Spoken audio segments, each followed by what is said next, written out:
toutes et à tous, j'espère que vous allez bien. Je suis ravie de vous retrouver sur les Chroniques de l'Histoire pour notre petite série sur l'histoire des Tudors et savoir ce qu'il s'est passé cette semaine dans l'histoire des Tudors, donc du 28 septembre au 4 octobre.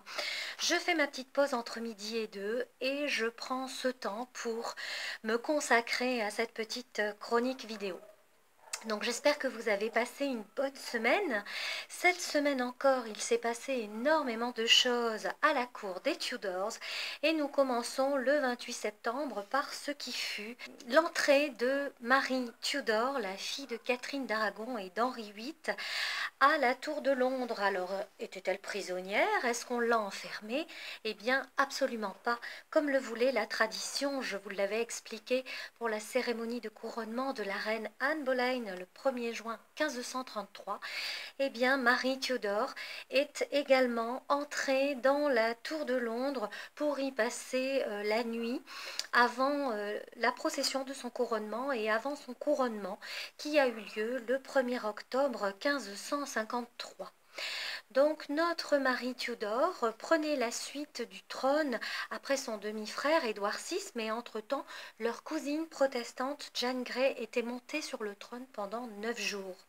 Rappelons qu'Édouard VI, protestant, avait choisi justement sa cousine protestante, Lady Jane Grey, pour avoir une continuité de ce qu'il avait déjà établi au sein de son gouvernement et en Angleterre, et qu'il ne voulait pas que sa demi-sœur Marie, la catholique, monte sur le trône et tente de faire repasser l'Angleterre sous le giron de l'Église catholique, et c'est pourtant ce qui s'est passé.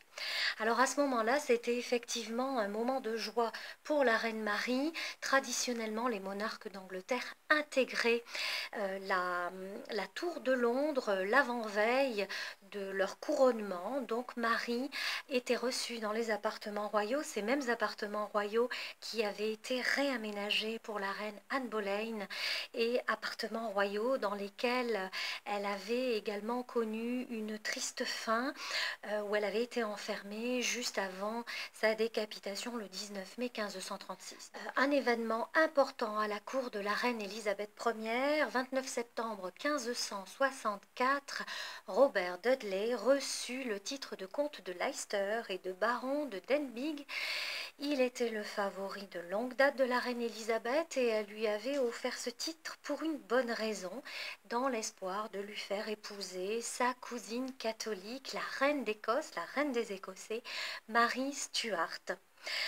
Alors, cela ne se fit pas, mais toutefois, le titre de comte de Leicester était un titre extrêmement important, porté précédemment par des princes royaux comme John of Gaunt ou encore Henri de Bolingbroke, et Robert Dudley n'était absolument pas un prince de sang royal, donc c'était vraiment pour lui extrêmement important de recevoir ce titre-là. Il prit la cérémonie très au sérieux et il se comporta de manière très officielle.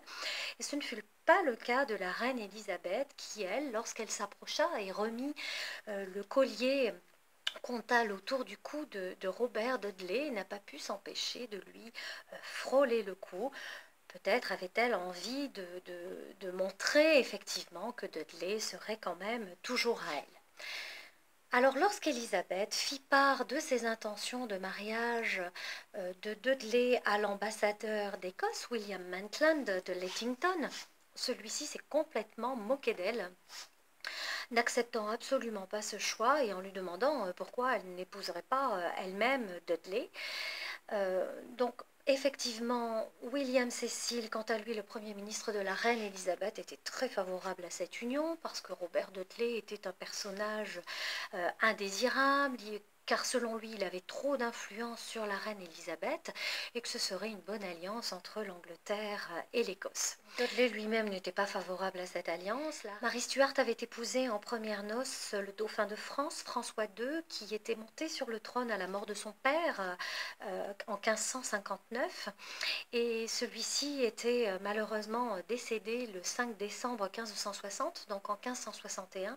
La reine Marie Stuart dut regagner son royaume et les ambassadeurs d'Écosse ont donc fait savoir à la reine Élisabeth et à son conseil qu'il fallait laisser Marie Stuart choisir son futur époux.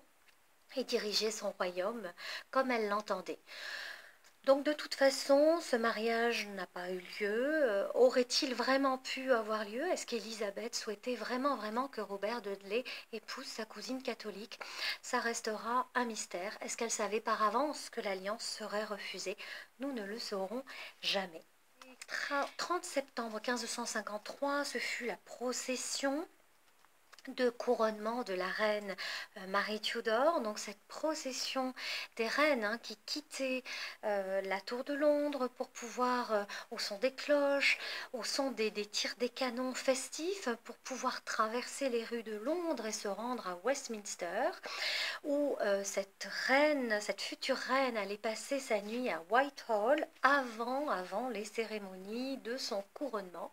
Donc une procession qui était très importante, qui était composée des gardes de la reine, de ses gardes du corps, des héros, des chevaliers de l'ordre du bain, de la jarretière, de toute la noblesse, des ambassadeurs, du maire de Londres, des échevins.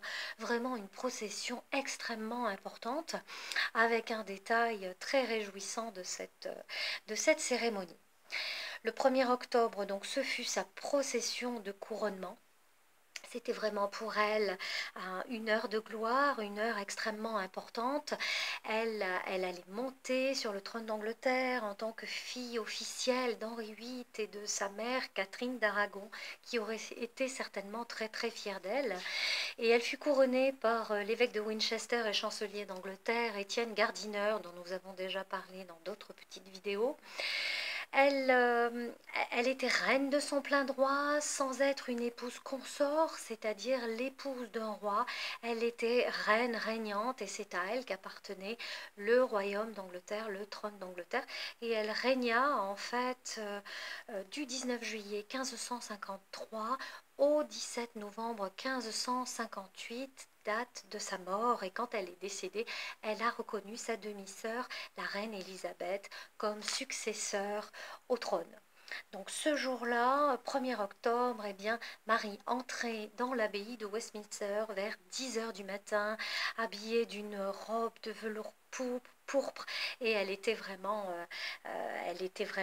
de toute beauté. C'était vraiment, malgré son âge, 37 ans, eh bien, c'était une heure de gloire pour elle. Nous allons terminer les événements de cette semaine par le 2 octobre. Alors en 1452, ce fut la naissance de Richard d'York, le dernier roi plantagenet connu sous le nom de Richard III. Il est né au château de Fotheringhay dans le comté de Northampton. C'est aujourd'hui un lieu magnifique, mais le château lui-même a disparu. Il ne reste plus que la motte castrale, la motte féodale. Rappelons aussi que c'est au château de Fotheringhay que la reine Marie Stuart a été décapitée en 1587. Mais là, nous sommes en 1452, naissance de Richard d'York, qui était le fils de Richard, le troisième duc d'York, et de Cécilie Neville. Il devint roi d'Angleterre en 1453. Il avait fait déclarer les fils de son frère Édouard IV comme illégitimes, prétextant qu'avant d'épouser Élisabeth Woodville, dont nous avons déjà parlé dans d'autres chroniques, avec laquelle il a eu 10 enfants, eh bien Édouard IV s'était engagé avec une autre femme, Éléonore Talbot, ce qui rendait son mariage avec Élisabeth Woodville invalide et les enfants illégitimes. Rappelons aussi que ces deux petits princes sont ceux qui ont disparu mystérieusement dans la tour de Londres en 1483, alors que Édouard V, le fils d'Édouard IV, devait être couronné et qu'il était entré à la tour de Londres, comme le voulait la tradition pour les futurs monarques, de passer la veille et l'avant-veille dans les appartements royaux de la tour de Londres avant de se rendre vers l'abbaye de Westminster. Donc ces deux petits-enfants ont disparu. Richard III est monté sur le trône en 1483 et il a été défait le 22 août 1485 à la bataille de Bosworth, on s'en souvient, par Henri Tudor, qui est monté sur le trône d'Angleterre sous le nom d'Henri VII. On termine avec l'année 1501, donc le 2 octobre 1501, l'arrivée de notre Catherine d'Aragon à Plymouth après une traversée de l'Espagne qui avait été très longue, plus de 800 km du sud de l'Espagne, pour se rendre jusque sur les côtes nord de son pays, pour prendre un bateau, traverser et se rendre donc en Angleterre. Elle arriva ce jour-là à Plymouth en Angleterre et elle avait quitté son pays natal pour aller épouser le prince de Galles, Arthur, premier fils d'Henri VII Tudor et d'Élisabeth d'York, dont nous avons déjà parlé. Donc elle était complètement épuisée, ainsi que sa suite et ainsi que les dames qui l'avaient accompagnée. Mais elle devait être heureuse de se rendre vers sa destinée pour devenir, comme elle y avait été préparée, reine d'Angleterre. Voilà pour les événements de cette semaine. J'espère que vous allez bien, que vous vous portez bien.